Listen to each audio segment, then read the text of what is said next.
Amazon is the largest online retailer in the world. But here is something that most people do not realize. The majority of products sold on Amazon are not sold by Amazon. They are sold by independent businesses, small companies, manufacturers, entrepreneurs, who simply use Amazon's platform to reach customers. And for every one of those sales, Amazon collects a fee, sometimes several fees. This is not a side business for Amazon.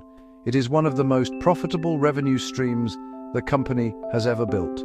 This is the story of how Amazon turned its own marketplace into a machine that extracts revenue from millions of sellers without ever manufacturing a product, managing a warehouse on their behalf, or taking on the risk of unsold inventory.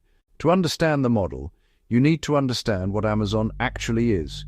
Most people think of it as a store, and it is, but it is also a platform.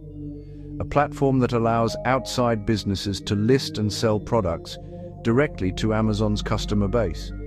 These outside businesses are called third-party sellers, and they now account for more than half of all units sold on Amazon.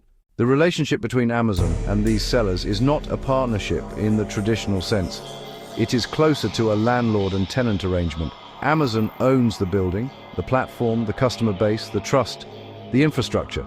The sellers pay to operate inside it, and the ways Amazon charges them are numerous, layered, and designed to capture value at almost every stage of the selling process. The first and most fundamental fee is called a referral fee. Every time a third-party seller completes a sale on Amazon, they pay Amazon a percentage of the total transaction. The exact percentage depends on the product category. For most general merchandise, it sits somewhere between 8 and 15%. For certain high-margin categories like jewelry or accessories, it can reach 20% or higher. This fee is non-negotiable. It applies to every sale automatically, and it is the baseline cost of accessing Amazon's customer base. But the referral fee is just the beginning. Amazon also operates a service called Fulfillment by Amazon, commonly known as FBA. This is where the model becomes significantly more sophisticated. Under FBA, sellers ship their products in bulk to Amazon's fulfillment centers, large warehouses distributed across the country and around the world. Amazon then stores those products, picks and packs them when an order comes in, ships them to the customer, and handles any returns.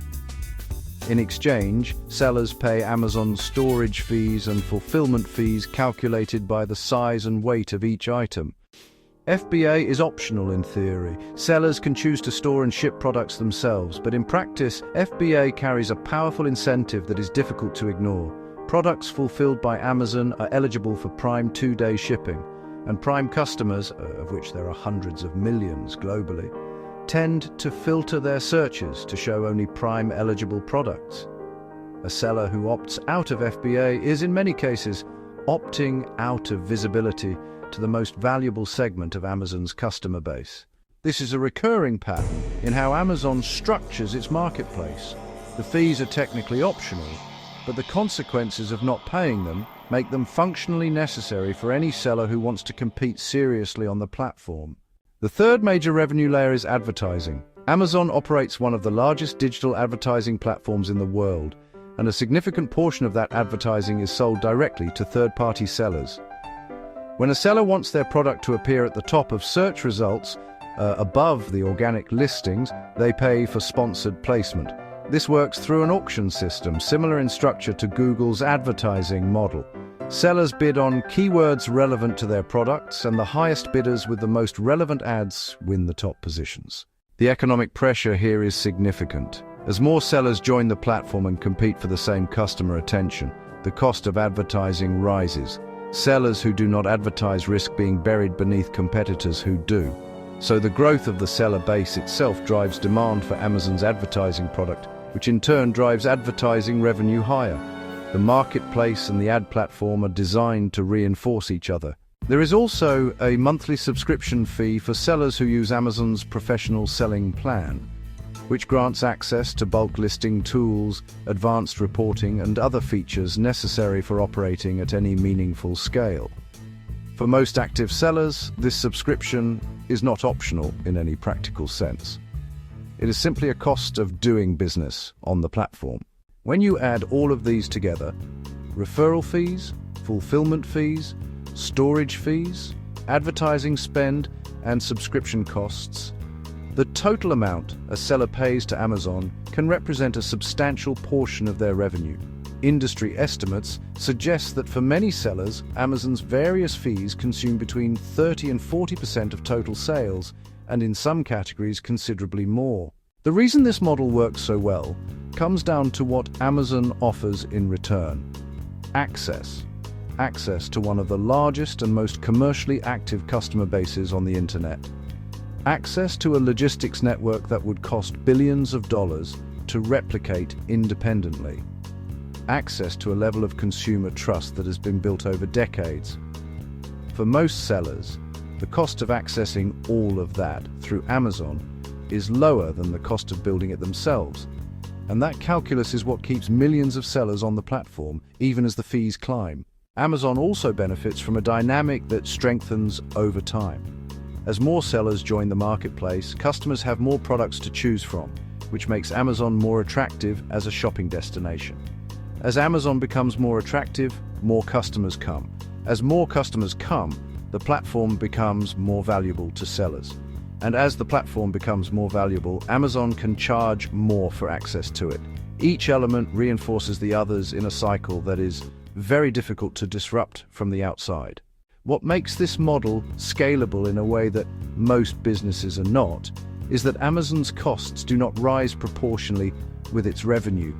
When a new seller joins the platform and makes a sale, Amazon collects its referral fee without needing to hire a new employee, build a new system, or take on any new risk. The infrastructure already exists, the customer base already exists, the technology already exists.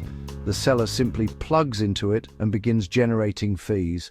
The fulfillment network is slightly different. It does require physical space and labor, but Amazon has invested so heavily in that infrastructure over so many years that it now operates at a scale where the cost per unit handled is extremely low. And crucially, that same infrastructure serves Amazon's own retail operations, so the fixed costs are spread across an enormous volume of transactions. The advertising business is perhaps the most purely scalable part of the model. Serving an ad costs Amazon almost nothing at the margin. But as competition among sellers intensifies and advertising becomes more essential to visibility, the price of those ads increases automatically through the auction mechanism. Revenue grows without a proportional increase in cost. What Amazon has built with its third-party marketplace is something that deserves to be understood clearly. It is not simply a store that happens to let outside sellers participate. It is a platform that has been deliberately structured to extract value at multiple points in the selling process, while offering enough in return that sellers continue to participate willingly. The broader lesson here applies well beyond Amazon. Across the digital economy, some of the most profitable businesses are not the ones selling products or services directly to consumers. They are the ones who build the infrastructure that other businesses depend on, and then charge those businesses for access. Amazon's marketplace is one of the most advanced versions of this model in existence. It collects revenue from sellers who need its customers, from customers who pay for Prime membership, and from advertisers who need visibility within its walls. Most people who shop on Amazon see a store. What is actually there is a toll system, one that has been built so carefully and made so useful that the people paying the tolls keep coming back to pay them again.